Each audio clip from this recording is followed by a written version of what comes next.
Hello and welcome to the question of today. How long should my endpin be? I start with a historic example which is linked to my own history. When the Russian cellist Rostropovich came for the first time to England, his endpin was very short.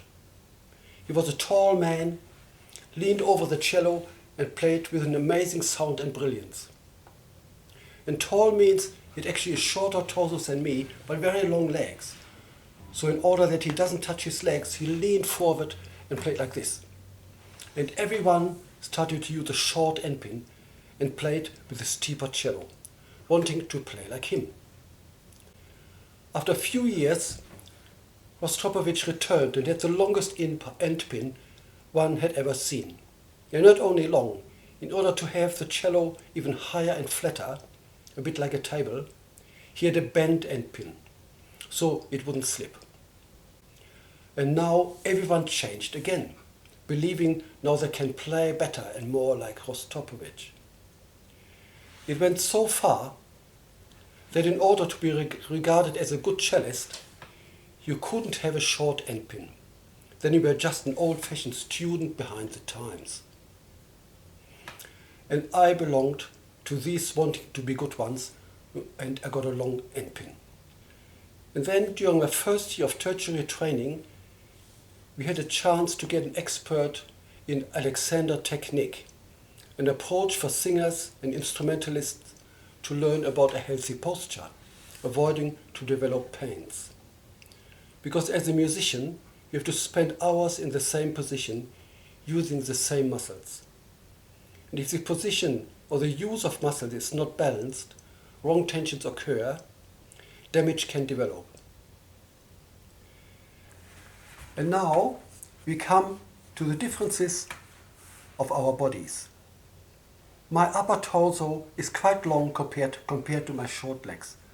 Particularly, my upper legs are very short. In order to have a hold on the sides of my cello at all, with my long endpin, I needed to bend my torso permanently back, which of course caused tension and a certain immobility. Once pointed out, I realized that straight away.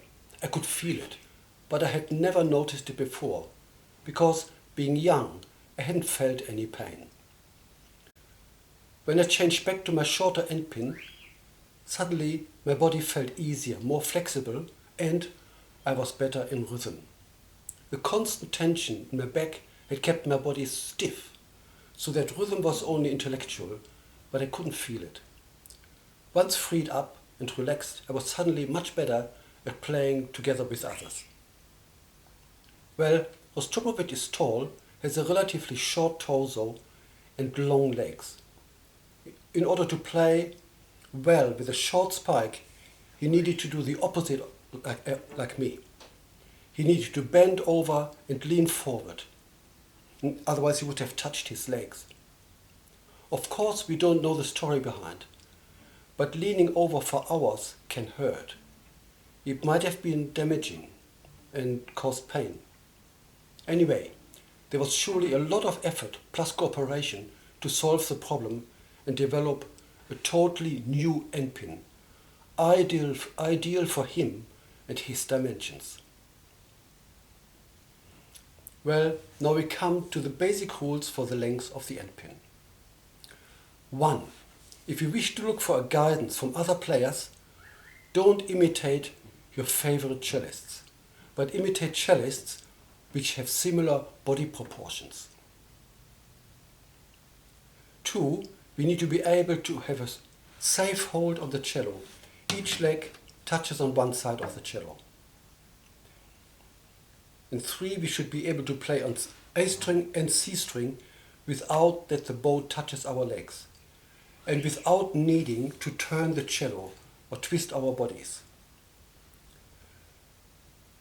I might mention that the cello is a tool and we need to play it, and as long as our body not suffers, we can more or less sit whatever we wish to. But twisting our bodies can harm. Twisting the cello might be complicated, but it doesn't harm anyone. I heard recently that actually a very well-known cellist said that he twists his body slightly to reach the A string. So he twists around. Today, some 20 years later, I can see him playing his body immovable and lean back. And again, we don't know the story behind that. But in the cello literature, when you perform, more than half is on the A string. If you play a concert, let's say, high, no,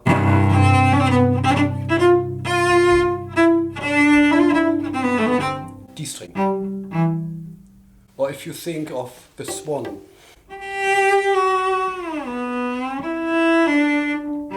D string. And 3/4 are on A string. And there are pieces like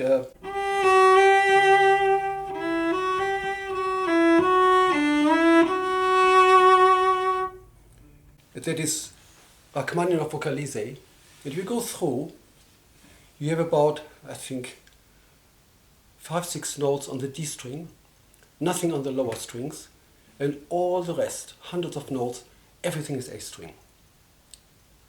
So if you twist your body, you can sit for hours with a twisted body, and if you practice several hours a day, or even, let's say, 1 hour, and 3/4 is twisted, it harms our bodies. And 4, we need to be able to sit upright and straight and feel comfortable when we play. How can we check that? Well, the easiest way is you lift your shoulder and drop them, and you can feel if they drop evenly. When you twist around and try to lift them, they don't lift properly, and when only one shoulder is moved over, you can feel it doesn't go easily up and down, but the other does it a bit better. So they both need to go up and down easily and fall into their sockets.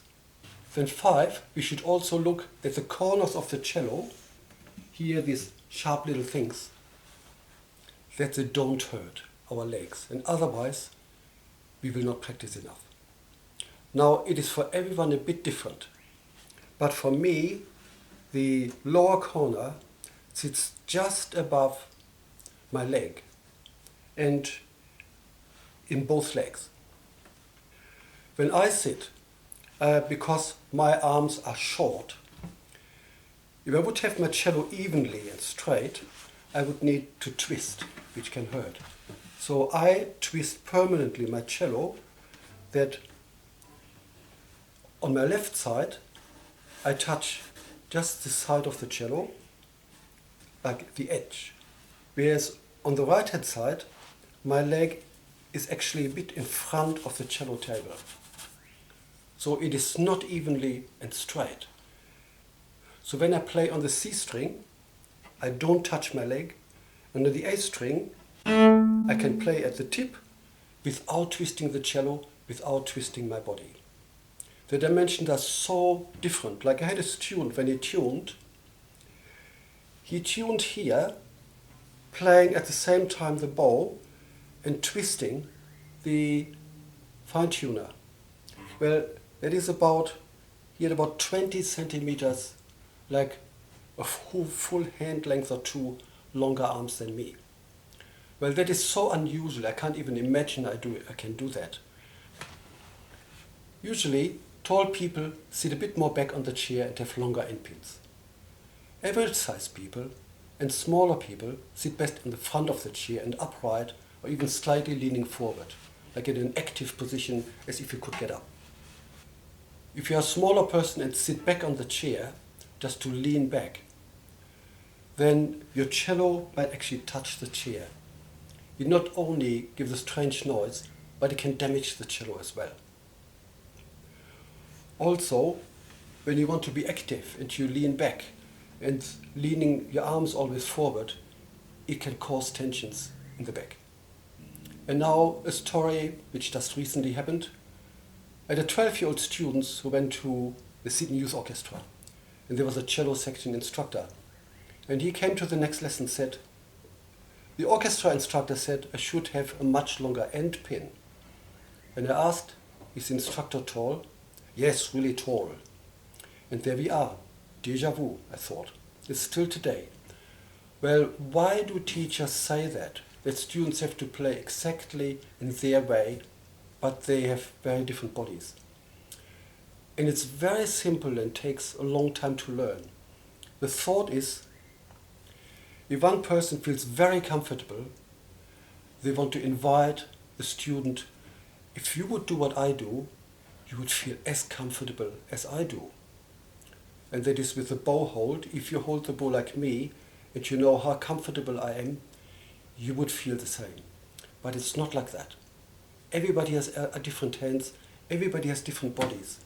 And the comfort for one person can look very different to another one.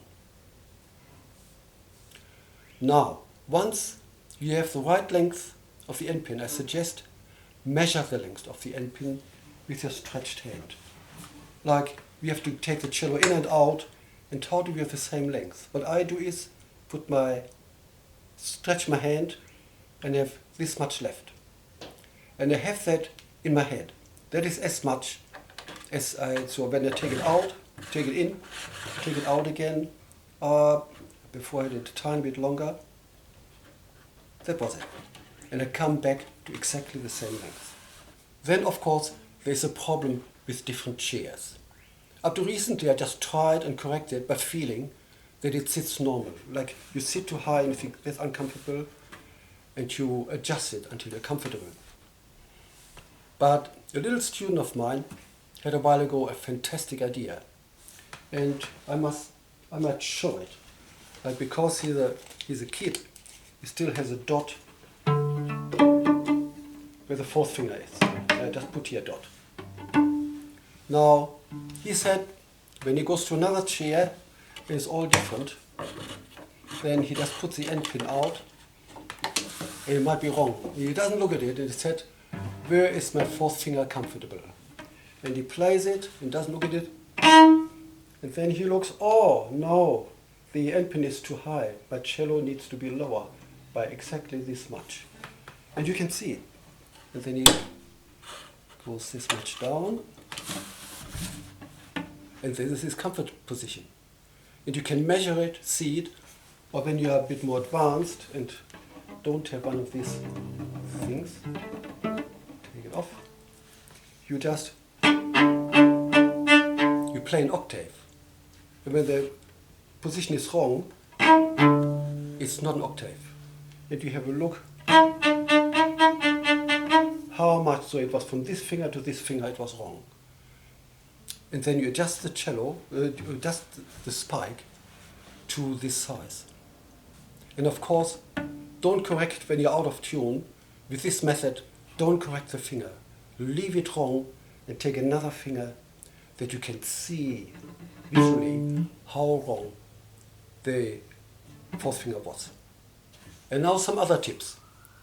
Some endpins vibrate noisily in some positions according to which way around they are. Like mine doesn't. And so with the endpin, I have a tiny white dot, which way it has around, it doesn't rattle. And I put this dot here on top of the endpin. And I've forgotten something, what some students do too, to have the right length. For the normal length at their chair, they put their a permanent marker either in black or a whiteout pen, and you put a dot there and you have always the same length, so when you come home again you have the same length. And another endpin problem is, like here is a tip, I don't have a rubber, and because on my rug that works perfectly. Many cellos have this metal tip loose, so you can unscrew it. And when you play, it might rattle. And the rattling is disturbing. Something rattles on my cello. And I would suggest glue it on. Because when you lose it, have the cello upside down, put the pen in, it can fall in. And if the end pin falls in, it's really difficult. On some cellos, if the F hole is big enough, you can put it upside down and roll it on the side where it is and get very carefully out. But you can damage the sides with it. And better do it with two people and get a piece of paper where you glide it along, somebody else holds it, that you don't damage the cello, because they're harder than the cello. If you can't get it out, then it's even more difficult. You have to unscrew the whole end, take all the strings off, put the bridge aside, and get it here out. If you get it out there, again, very careful, because if it hits the sound post, which sits here, then the sound post can fall over when the strings are not on. And then you need to go to a repairer, you might have to travel and so on. So be very careful. And now, if everything is good, and the endpin has the right size, and you have measured it and everything is good, it happens that you're on a slippery surface, or even at home, and you say, oh, that will do, that will do. But it doesn't. If you have to hold your cello with your legs, that it doesn't slip, or hold it with your hand, you can't make good music. You need to be relaxed. And to be relaxed, when you have one part of the body which is tense, then the other part is tense as well. So find something. And it can be a donut. My rug will do. I have a rug where I don't slip. And here I made something, a piece of timber. I drew holes not through. And here just with thumbtack, some foam.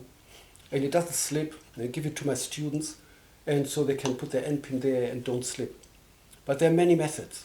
And you can buy, like donuts they are called. But I found they slip as well. But get something that is safe. Well, I hope this little talk solved some endpin problems. And it might change how you sit, and I hope it's better. I might mention, if there's a change in our posture, in the short term, it might be that it feels uncomfortable. And you will need to judge, is it real uncomfort in the short term, or is it what I'd call our muscles are conservative, and they always want to do what they've always done, so they pull a little bit back. So the easiest change is change bit by bit. So if you shorten the endpin, not straight away by a long bit, but gradually, a bit shorter, it's easier for the body to take. Okay, and I might mention, if you have other cello issues, like vibrato or sound or whatever, I have a whole series of cello issue videos, and the link to the series is in the text underneath the video. And goodbye for now, and maybe welcome in another video.